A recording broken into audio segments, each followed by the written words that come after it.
The grey man does whatever a grey man can. Can he make a comic feed? Yes, he can. He just did. Watch now, a video from Grey Man. A video from Grey Man. Grey Maniacs gather! It's time for another video of me going through one of my boxes and just drinking some pretend tea for product placement purposes. Ooh, this looks like a good cup.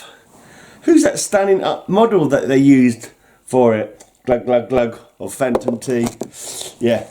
Anyway, enough silliness. So box F is all Hellblazer. It's a box full of Hellblazer, all 300 of the Hellblazer series, and a few like offshoots, a few little mini series as well. I'm going through about 50 at a time, I reckon. It's a good number. So here's my Hellblazer number 1. Managed to get that at half price when the comic book shop was having a half price sale. It's got a nasty scuff in the top corner there, you can see. Unfortunate. Yeah. Number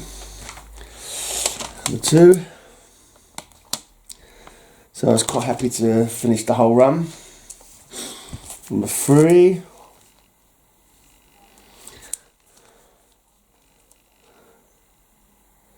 Number 4. I first encountered this when I bought I think I bought the Swamp Thing trades. And I saw Constantine, I thought he was cool. And I bought the first couple of trades of the Hellblazer run. And it never occurred to me to sort of try and pick up the comic books. And I started collecting the comics from, I'm not sure when I started collecting the comics from actually.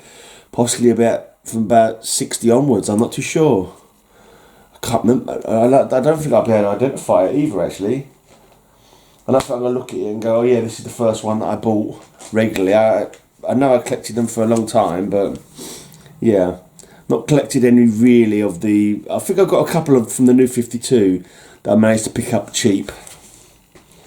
But yeah, and then they kind of put him into... I'm not that keen on them crossing him over into the proper world of DC super characters, you know.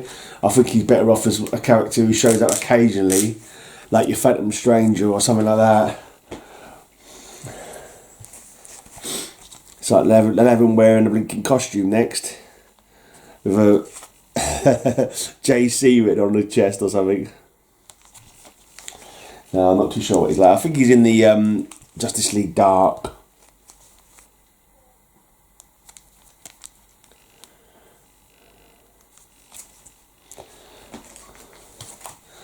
There's some okay covers in this in this run. It's all a bit obscure looking though, you know what I mean? Like that, for example.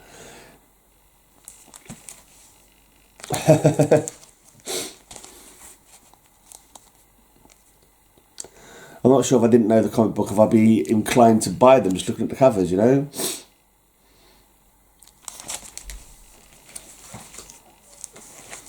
They certainly are strange, these early ones. Of course, they've had a load of different artists over the years doing the covers. But that was the kind of... who was this anyway? I'm not even sure who this was doing the art. But it looked like the first 20... I reckon those are all the same artists. They're a very similar style of strangeness in all of those. But I can't see who the artist is. Yeah. Anyway. Still probably the same artist. Similar looking style.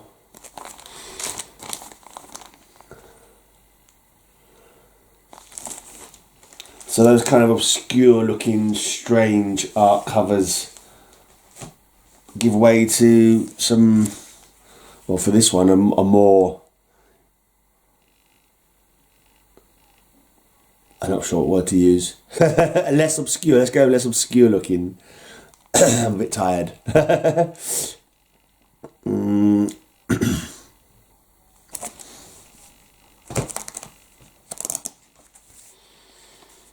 Okay, maybe going back to that kind of weirdness again.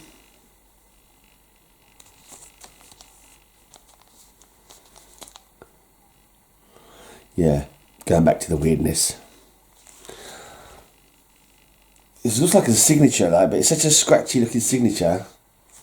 Is that meant to be a signature there? I believe so, because it's also on the other one. Something Williams, maybe? Keith Williams? I don't know. Lee Blig. Yeah, no idea what if that's saying.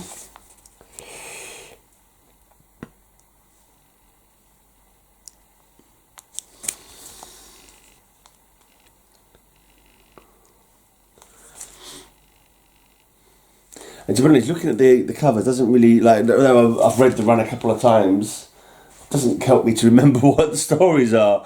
Looking at it, like, there's nothing on the art that reminds me of what the story inside might be about. I don't know, is that a good thing? I don't know if it is. I interrupt this video to show you some comics that I got in the post today. Iron Maiden, Legacy of the Beast #1. The Creature Commandos, Weird War Tales, 114. I had this one as a kid and I sold it, but when I saw it I thought, right, I'm getting that again. Because I went through a phase where I thought I'd get rid of all my monster and war books and concentrate on superheroes, but you know, I kind of like regretted it. So a couple of Creature Commandos and G.I. Robot, yeah. Good stuff. Right, a Judge Dredd annual. I'm not too sure about the artwork. IDW, but I thought it was an annual. Yeah, I'll pick that up. And finally, Secrets of the Haunted House. This is the last issue, I believe, of the run. I thought I'd try and get like a full run of one of the horror comics, and this was the one that I chose. I remember buying a couple of these when I was younger, but it's kind of like it's they're not that easy to find actually. They don't turn up that often, but yeah, slowly but surely, maybe I'll get them all. We shall see. I return you to the normal video.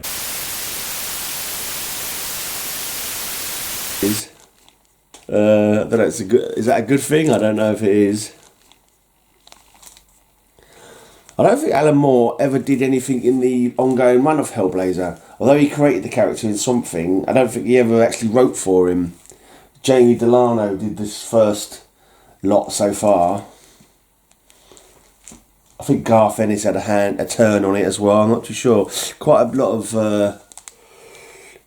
good names had a run, but I can't bloody remember them off the top of my head. We'll see as we go through the box, I suppose.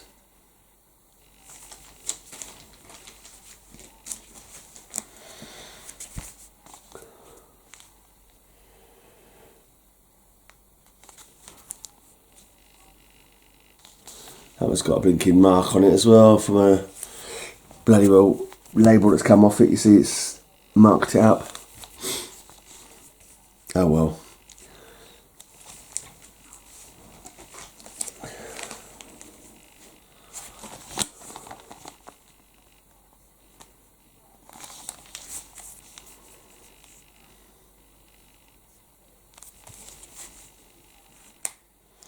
Looks like KWMS on the signature on this one, which I think is the same one who's done it before.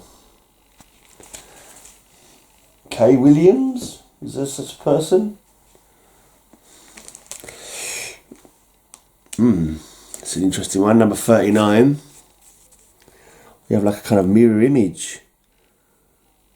Like a flipped top and bottom.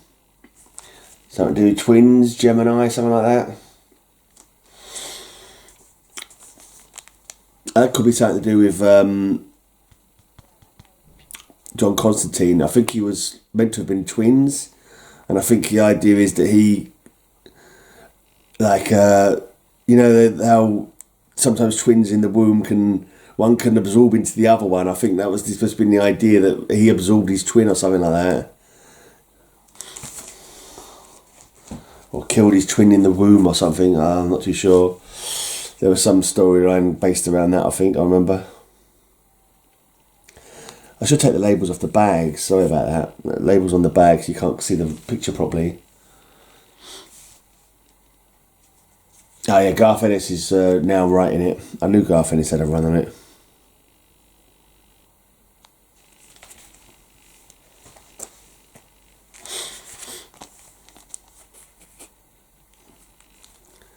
Still got the weird art going on.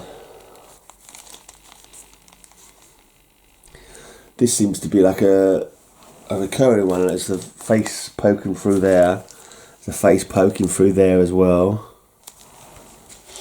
Graveyard.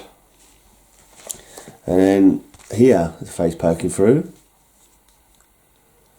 And then the final one of this little run, skull face poking through, or a demon head poking through.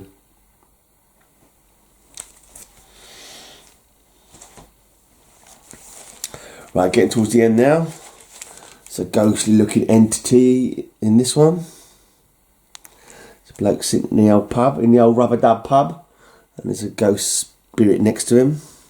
And again, it's an exterior of a pub by the looks of it. A couple of ghostly patrons sticking out there. Whitbread Brewery. Can't work out the name of the pub though. I think it's just saying Whitbread Brewery. Right, last two for today. Looks like this could be a Christmas one. It's January 1992. Let's take this Forbidden Planet label off the bag. Doesn't need to be on there. You can see we've got some Christmas decorations. I think this might be the one where it talks about the origins, the pagan origins. Is this the one where Zatanna and they're like a Christmas party? Zatanna's there and he calls up Swamp Thing to turn into some marijuana so they could smoke him. I think that might be in this one. And I think it's talking about the story of the song, The Lord of the Dance. I'm sure that was touched on in a comic of Hellblazer. Oh, Garth Ennis is still writing. And Steve Dillon was doing the art as well. Always good art by Steve Dillon. Rest in peace. And that's the last one I'm going to show for today. Number 50. The 50th issue. Tom Canty did the cover art. Can't say I like it that much, to be honest. It's an interesting look. But, yeah, I'm not sure how I'd describe it. But, okay. Right, so that's it. That's the first 50 of my Hellblazer run. If you want to check out the next 50 of my Hellblazer run, you can come back on Thursday to my channel where I'll be going through the next 50. Yeah, go for it. Buy yourself a Greyman mug. Right, until next time, have a great amazing day, and I hope that all your news will